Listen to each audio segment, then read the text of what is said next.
행복한 날씨입니다. 요한복음 14장에 보면은 세 가지 주님의 약속이 있습니다. 1절에서 3절은 재림의 약속이고 14장 26절은 보혜사 성령을 너희에게 주시니 성령의 약속입니다. 27절에 소중한 약속이 또 있습니다. 내가 너희에게 뭘 주노니 했습니까?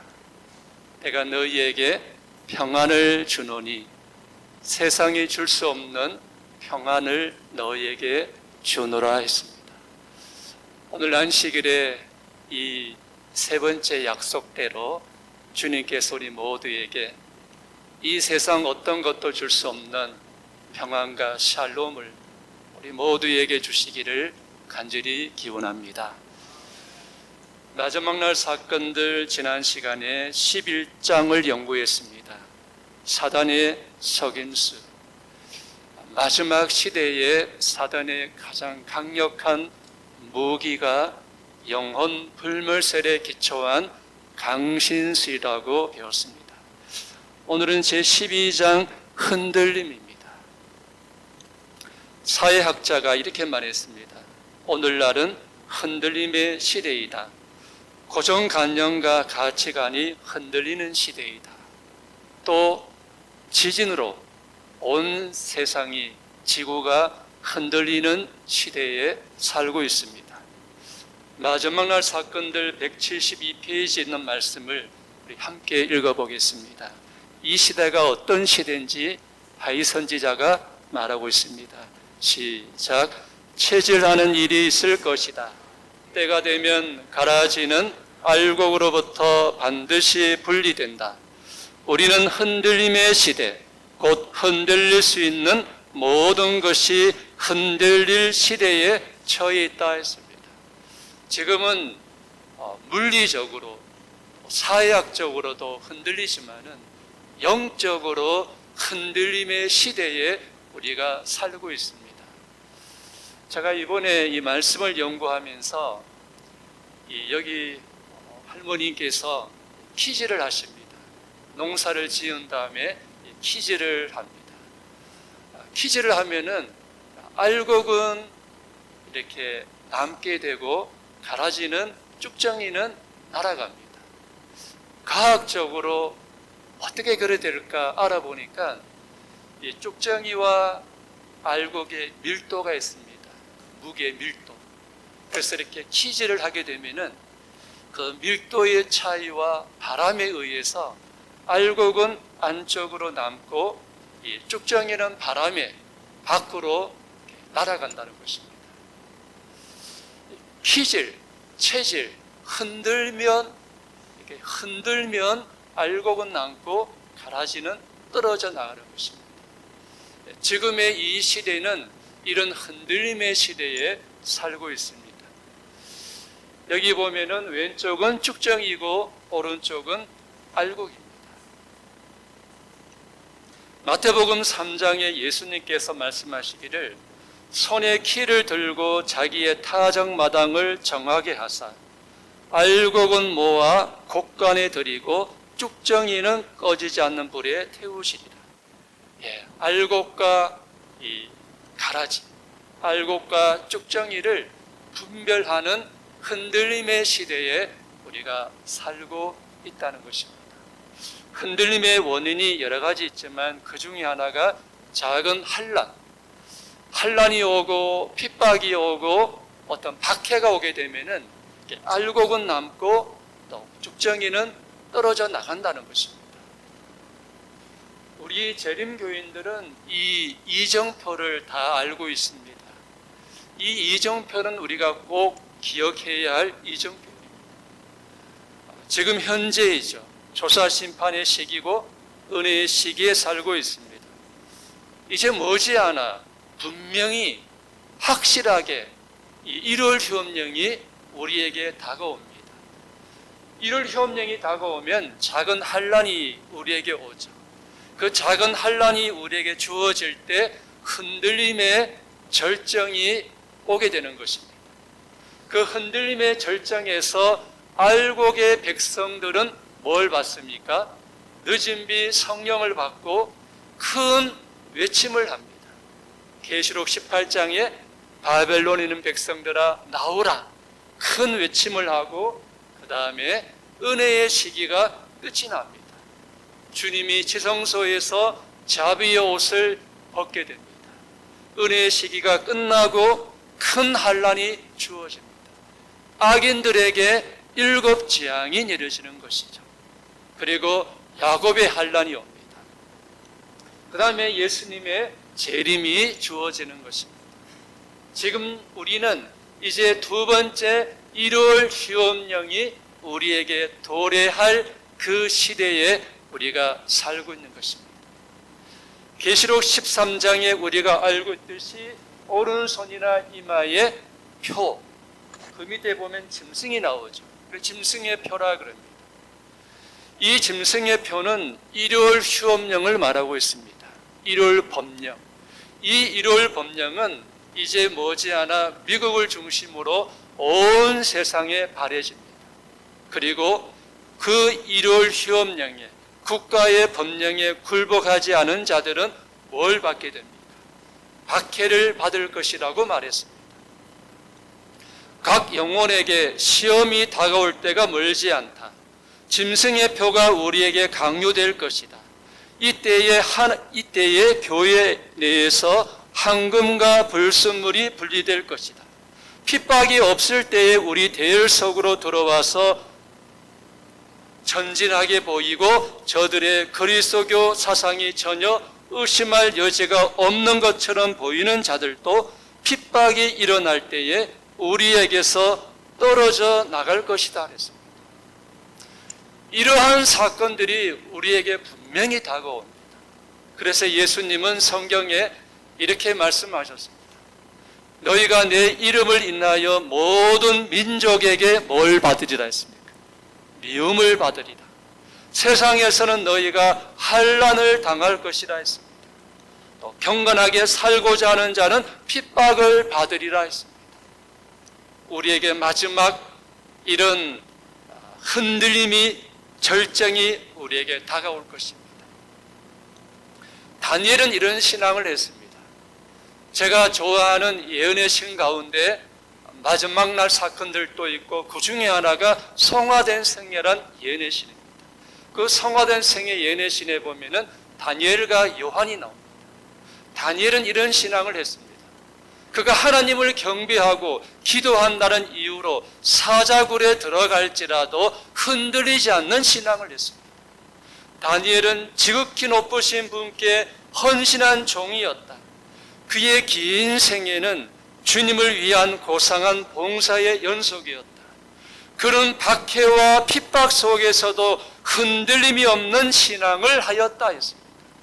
우리도 마지막 시대에 핍박이 오고 박해가 올지라도 다니엘처럼 흔들림이 없는 이런 신앙과 이런 믿음으로 살아가시기를 바랍니다.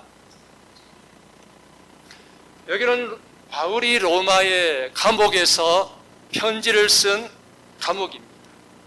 바울이 옥중서신을 썼는데 여기 4개를 썼습니다.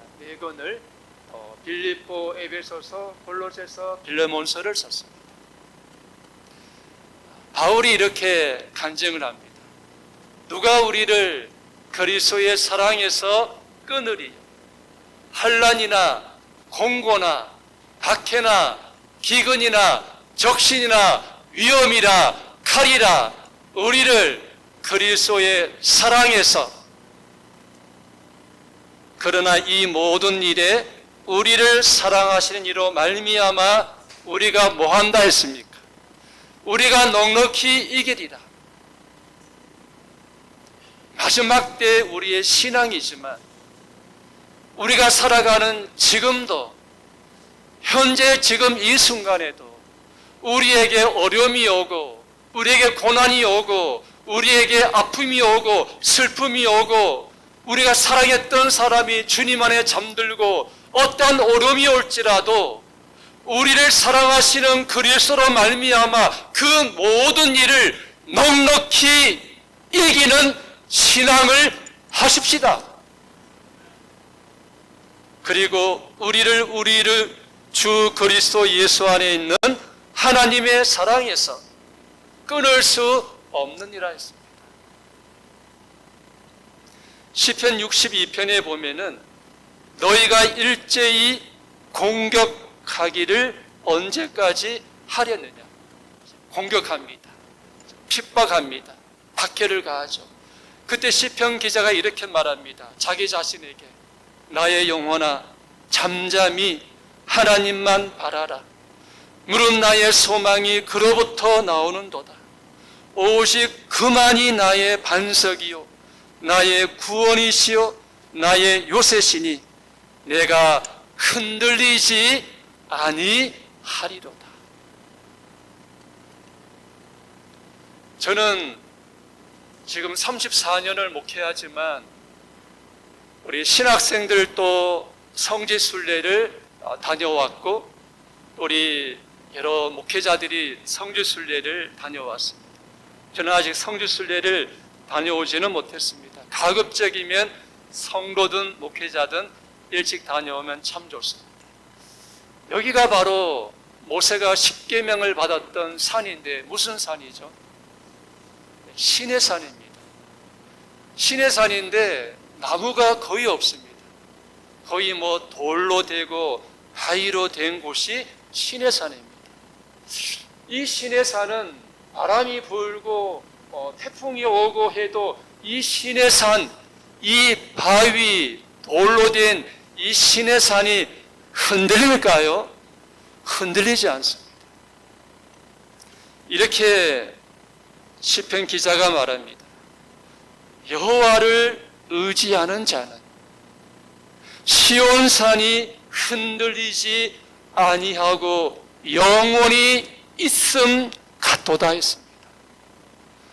여호와를 의지하는 울산중앙교회 성도들은 시온산이 흔들리지 아니하고 영원히 있음같이 흔들리지 않는 신앙으로 살아가는 우리 교회가 되기를 바랍니다. 바울이 재림을 기다리는 데살로니가 교회에 편지합니다. 이 여러 환난 중에 흔들리지 않게 하려 함이라 했습니다. 그래서 마지막 시대에 그 환난 가운데서 흔들리지 않는 신앙을 하려면 우리는 지금 살아가면서 우리의 삶 속에서 어떤 일이 있어도 흔들리지 않고 요동하지 않는 신앙을 해야 된다는 것입니다. 두 번째, 우리를 흔들리게 하는 것이 거짓 교리입니다. 제가 합회를 섬기면서 우리 합회든 다른 합회든 거짓 교리가 많은 사람들을 흔들게 하는 것을 보게 됩니다. 거짓 교리가 소개됨으로 흔들림이 이르러 올 때에 아무데도 닻을 내리지 못한 이상적인 독자들은 이리저리 날리는 모래와 같을 것이다 했습니다. 우리 이 말씀 한번 같이 읽어보겠습니다. 우리 하나님의 남은 백성들 향한 말씀입니다. 시작. 사단은 하나님의 남은 백성들이 가지고 있는 참된 진리에 대한 신뢰심을 동요시키기 위하여 거짓 교리와 온갖 매개물들을 통하여 교모하게 활동할 것이다. 사단은 하나님의 남은 백성들이 가지고 있는 참된 진리, 현대 진리에 대한 신뢰심을 동요시키기 위하여 거짓 교리와 온갖 매개물들을 통하여 교모하게 활동할 것이다. 지금도 활동하고 있습니다. 사단은 거짓 교리로 하나님의 남은 백성들이 갖고 있는 참된 진리를 그 신뢰심을 동요시키기 위하여 미혹하고 있는 것입니다. 둘째 천사의 기별은 둘째 천사가 날아가면서 무너졌도다 무너졌도다 큰 성 바벨론이여 모든 나라를 그 음행으로 인하여 진노의 포도주로 먹이던 자로다. 둘째 천사의 기별은 바벨론이 무너졌도다입니다. 바벨론이 무엇입니까? 이 거짓된 교리로 혼잡된 배교한 개신교를 말합니다. 여기에 진노의 포도주가 나옵니다. 모든 나라 사람들에게 음행으로 인하여 진노의 포도주를 먹이던 자. 바벨론이 그렇게 하고 있습니다. 진노의 포도주가 뭐죠? 둘째 천사의 기별에 바벨론이 무너진다 했는데 그 바벨론이 진노의 포도주로 모든 나라 사람들을 먹이게 하는데 진노의 포도주가 뭐죠? 이렇게 말씀했습니다. 바벨론에게 선포된 큰 죄는 그가 모든 나라를 그 음행으로 인하여 진노의 포도주로 먹인 죄이다. 그가 세상에 주어 취하게 한 포도주, 진노의 포도주는 뭐라고요? 거짓 교리를 의미한다 그랬어요. 그래서 거짓 교리로 모든 나라, 모든 사람들에게 진노의 포도주, 거짓 교리로 세상 사람들을 취하게 하는 것입니다. 그 중에 하나 영원 지옥설이 있습니다. 예수 믿으면 천국, 믿지 않으면 어디요? 지옥. 이렇게 아주 두렵게 만들죠. 영원한 지옥설. 성경의 참된 진리가 아니죠.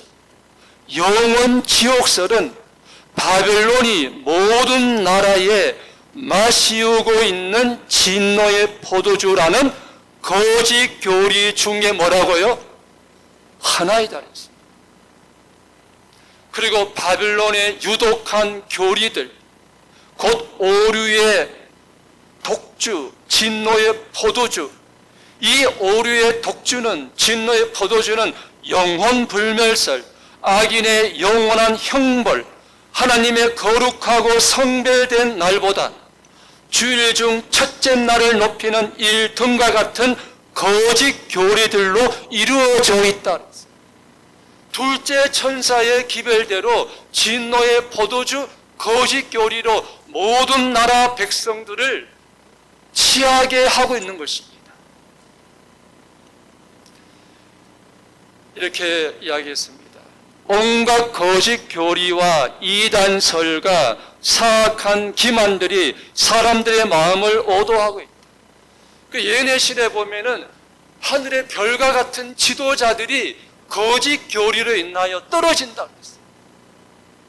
어떤 박사는 뉴스타트를 이야기하다가 그 박사는 결국은 거짓된 교리에 미혹된 거예요. 이렇게 사단은 하나님의 남은 백성들도 이 거짓 교리로 미혹하고 마지막에 거짓 교리로 진노의 포도주로 사단은 온 백성들을 오도하고 있는 것입니다. 그래서 누가 철학과 헛된 속임수로 너희를 사로잡을까? 헛된 속임수로 너희를 사로잡을까? 뭐하라 했습니까? 주의하라. 그리스도를 따름이 아니라고 말했어요. 철학과 헛된 속임수는 그리스도를 따름이 아니라 그랬어요. 제가 나중에 새 천사의 기별을 금요일 저녁에 연구할 것입니다. 첫째 천사의 기별이 지금 그대로 성취되고 있습니다. 창조주를 경배할 시대에 살고 있고, 둘째 천사의 기별대로 사단이 지금 그렇게 하고 있는 시대에 살고 있습니다. 다 같이 읽어보겠습니다. 시작. 성경의 진리로 그 마음을 경고히 한 자들 밖에는 최후의 대쟁투를 견딜 자가 없다 그랬습니다. 성경의 진리로 그 마음을 어떻게 한 자들이요? 경고히 한 자들. 여러분, 오직 성경의 진리로, 현대 진리로, 참된 진리가 우리 마음에 경고히 붙잡는 그런 믿음으로 살아가십시다. 지금 우리 마음속에 오늘 안식일 저와 여러분의 마음속에 무엇이 풍성이 있습니까? 이것이 우리 마음에 풍성이 있다면 슬픔 가운데서도 소망이 있고 어려운 가운데서도 이것이 내 마음에 풍성이 있으면 오름이 있어도 감사할 수 있고 고난이 있어도 이것이 내 마음에 풍성이 있으면 찬양할 수가 있습니다. 그게 무엇입니까? 그리스도의 말씀이, 약속의 말씀이 우리 마음속에 풍성이 있으면 감사할 수 있고 소망 가운데 위로를 받을 수 있고 믿음으로 살아갈 수가 있습니다, 여러분. 다른 그 무엇이 우리 마음에 풍성이 있어서는 안 되는 것이죠. 근데 말씀이 내 마음에 풍성이 있으면 내 마음속에 있는 슬픔과 염려와 고민과 아픔이 그 말씀으로 사라지는 것입니다. 피상적인 신자들은 흔들림이 올 때에 흔들립니다. 또 한 가지 고난입니다. 우리가 의심에 쌓이고 환경적으로 고난을 당하거나 공경으로 괴로움을 당할 때 사단은 우리의 믿음을 뭐합니까? 흔듭니다.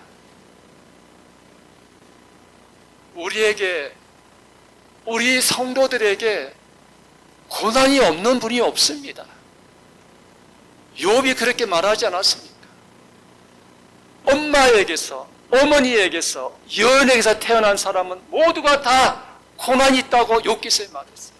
근데 그 고난이 올 때 말씀으로, 믿음으로 흔들리지 않는, 요동하지 않는 그런 믿음으로 살아가는 우리 남은 교회가, 우리 교회가 되십시다.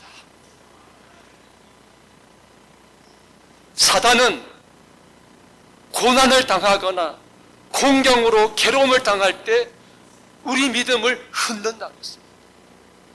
우리가 이 흔들림에서 굳게 설 수 있는 길은 이 말씀입니다. 너희가 믿음에 거하고 어디에 굳게 서면요? 터 위에 굳게 서면 너희가 들은 바 복음의 소망에서 뭐하지 않는다 그랬습니다.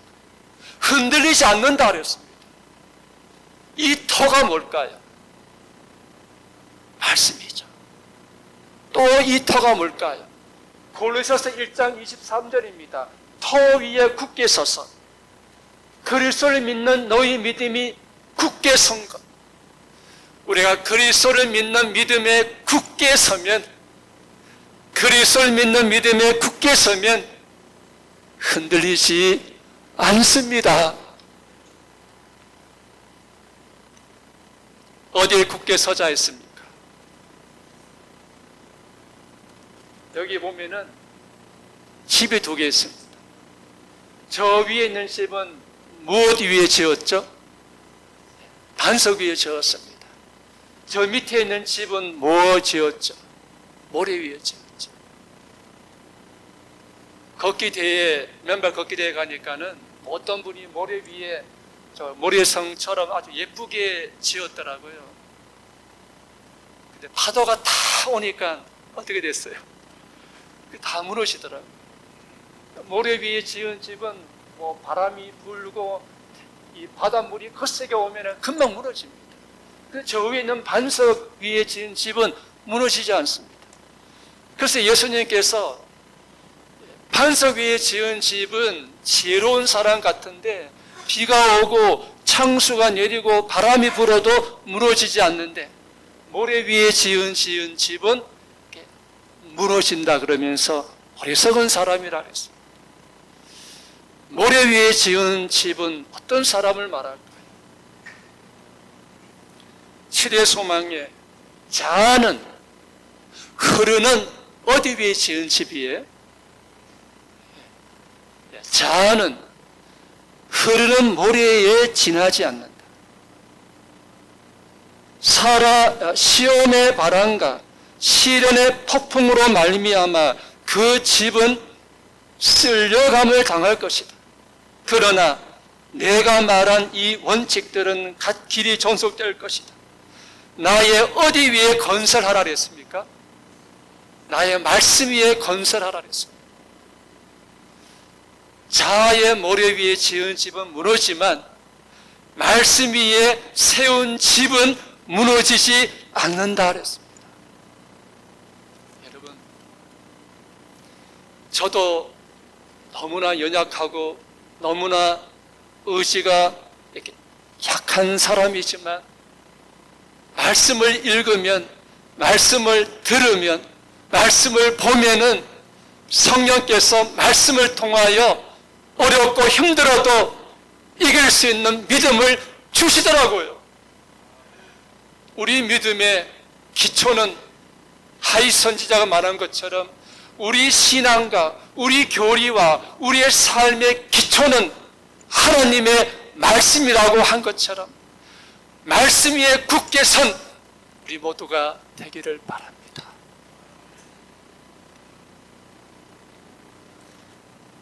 여기 보면은 이제 7월부터 7월부터 우리 미국에서 대총회가 있죠. 제가 대총회를 방문했을 때 직원이 거의 850명입니다. 직원이 굉장히 많죠. 전 세계 사업을 위해서 직원들이 헌신하는 대총회에 가봤습니다. 가보니까 이 그림이 있었습니다. 이 그림이 있었습니다. 이 재림 성도들이 이 좁은 길을 향하여 저 예루살렘 성을 향하여 걸어가고 있습니다. 근데 이 좁은 길의 저 끝에 누가 서 계시죠? 예수님이 계시고 본향이 있습니다. 증언복음 읽어내 보면은 나는 하나님의 백성들이 크게 흔들리고 있는 것을 보았다.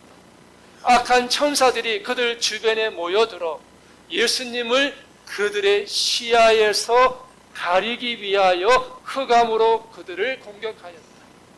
그들의 유일한 안전책은 그들의 눈을 계속 위로 향하도록 하는 것이었다.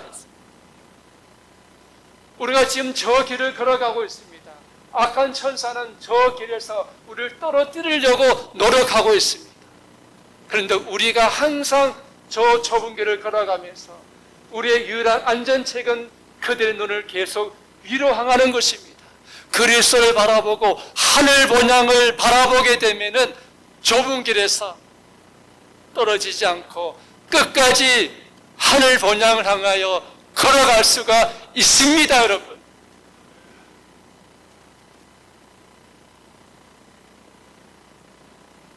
우리 박창민 집사님, 박 집사님, 제가 질문 하나 하겠습니다. 낮에도 하늘에 별이 있을까요? 없어요? 예, 맞습니다. 낮에도 하늘에 별이 있는데 보일까요? 안 보일까요? 안 보입니다. 밤이 되면은 그 별이 광채를 냅니다. 흔들림이 올 때, 여러 가지 어려움의 흔들림이 올 때,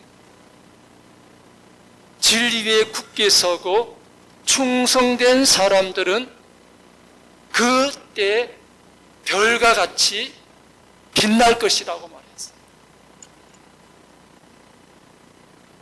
주께서는 충성된 종들을 갖고 계시는데 그들은 흔들리고 시험하는 시기에 뭐 한다 했습니까? 드러나게 될 것이다. 바알에게 무릎을 꿇지 않은 숨은 고귀한 사람들이 오늘날 있다. 낮에 우리는 하늘을 쳐다볼지라도 별들을 보지 못한다. 별들은 하늘에 고정되어 있다. 그러나 눈으로 그것들을 분별해낼 수 없다. 밤에 흔들림의 때에 밤에 우리는 별들의 진정한 광채를 바라보게 된다 그랬습니다. 충성된 종들을 갖고 계시는데 그들은 흔들리고 시험하는 시기에 드러나게 될 것이다. 우리가 그러한 충성된 자가 되십시다. 박해가 일어나는 모든 경우에 증인들은 그리스도를 지지하거나 반대하는 결정을 하게 된다. 그리하면 반신반의의 위선적인 자들은 흔들리고 믿음을 버릴 것이다. 그러나 진정한 그리스도인들은 반석과 같이 굳게 설 것이며 그들은 번영의 때보다 그들의 믿음은 더욱 강하고 그들의 소망은 더욱 밝아질 것이다. 그랬습니다. 두 가지 말씀을 읽고 마치겠습니다. 우리 같이 읽어보겠습니다. 시작. 그러므로 내 사랑하는 형제들아, 견실하며 흔들리지 말고 항상 주의 일에 더욱 힘쓰는 자들이 되라. 아멘. 견실하며 흔들리지 말며 항상 주의 일에 더욱 힘쓰며 살다가 주님의 얼굴을 대하고 만나기를 소망합니다. 그리고 알곡은 곳간에 드리고 우리 중앙교회 모든 성도들과 우리의 가정과 우리의 자녀들이 다 알곡이 되어서 하늘 곳간에 다 같이 들어가게 되기를 간절히 소망합니다. 그리고 이 말씀은 제가 읽고 마치겠습니다. 우리 교회는 끝까지 쓰러지지 않고 재림의 그날까지 존재할 것이라고 말했습니다. 쭉정이가 바람에 구름처럼 날아갈 것이다. 교회는 마치 쓰러질 것처럼 보일 것이나 결코 쓰러지지 않을 것이다. 교회는 시온에서 죄인들을 체질해내고 보배로운 알곡에서 쭉정이를 가려낼 때까지 남아있게 될 것이다.